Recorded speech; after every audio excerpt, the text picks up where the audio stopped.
నమస్తే అండి. ఈరోజు చుక్కకూర పప్పు చేస్తున్నానండి. దానికి కావాల్సిన వస్తువులు దీంతో గ్లాసు కందిపప్పు తీసుకున్నామండి. సాయంత్రం టిఫిన్ తింటాం మేము. ఒక్క పూటకి గ్లాసు కందిపప్పు తీసుకున్నానండి. చుక్కకూర చిన్న చిన్న కట్టలు 4 కట్టలు తీసుకున్నానండి.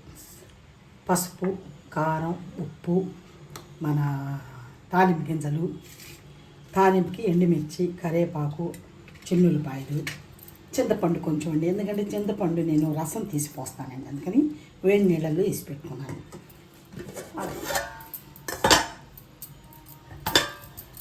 ఆ గ్లాసు కందిపప్పు బాగా కడిగి పెట్టుకొని 1 గంట ముందు నానబెట్టండి. మీకు చాలా తొందరగా అయిపోద్దండి. కుక్కర్లో కాకుండా ఇలా నానబెట్టేసుకొని పప్పు చూడండి చాలా రుచిగా ఉంటుంది. దీనిలో పసుపు వేసి పప్పు కొంచెం మగ్గేదాకా,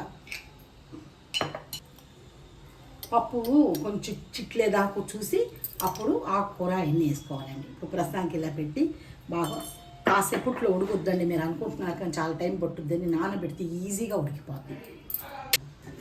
ఇలా బద్దలు వేయట పప్పు ఓకే అండి. ఎంత 5 నిమిషాలు 10 నిమిషాలు ఇది అయిపోద్ది. దీనిలో చుక్కకూర చెప్పాను కదా, చిన్న గ్లాస్కి 4 కట్టలు చుక్కకూర, చిన్న కట్టలండి. పెద్ద అయితే 2 సరిపోతాయి. 3 పచ్చిమిరకాయలు ఇట్లా అడ్డంగా కోసేసుకున్నాను.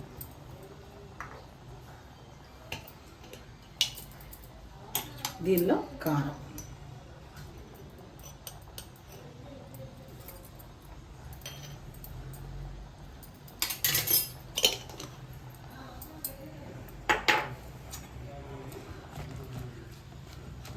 చుక్కకూర ఊరికనే ఉడికిపోద్దండి. ఒకసారి చేసి చూడండి, బాగుంటుంది.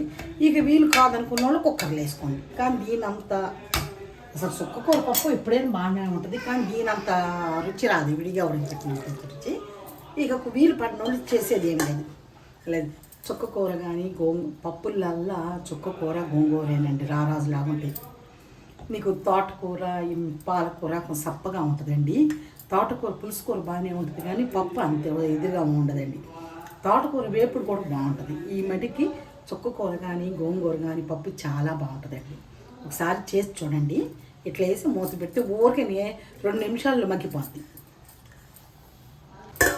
ఇలా బాగా మెత్తగా ఉడికినాకండి పప్పు గుర్తు పెట్టి కొంచెం ఉప్పు, పప్పు సరిపడా ఉప్పు వేసుకోండి. అంత కాసేపు ఇట్లా ఉడికిపోద్దండి.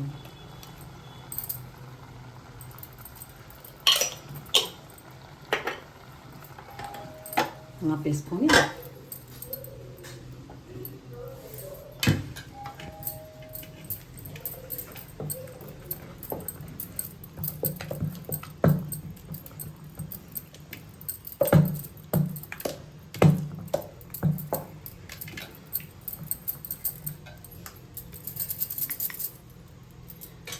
ఇలా చూపించాక చింతపండు మేము మన నానబెట్టుకొని పులుసు పోస్తానండి.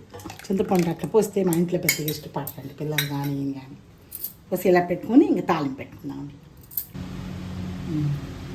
గిన్నె పెట్టుకొని కొద్దిగా ఆయిల్ వేసుకున్నాము. ఆయిల్ బాగా వేడెక్కినాక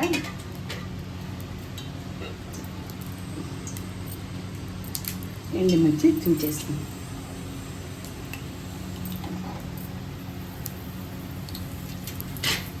చేసుకున్న తర్వాత చిన్నులపాయ కూడా వేసుకున్నాం.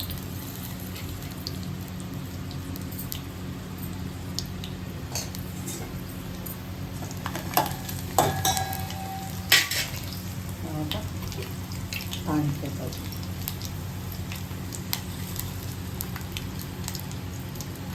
ఆవాలు, జీలకర్ర, మినప్పప్పు వేసుకుని వేసాక ఉల్లిపాయలు,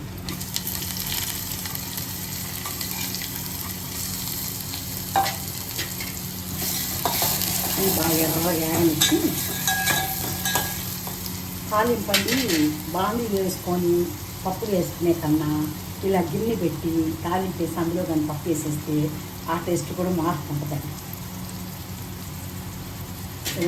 వేసుకుంటే ఆ టేస్ట్ కూడా మార్పు వస్తుంది. అదే మీరు తాలింపు వేరే కళాయిలు వేసేస్తే అంత ఇది ఉంటుందండి.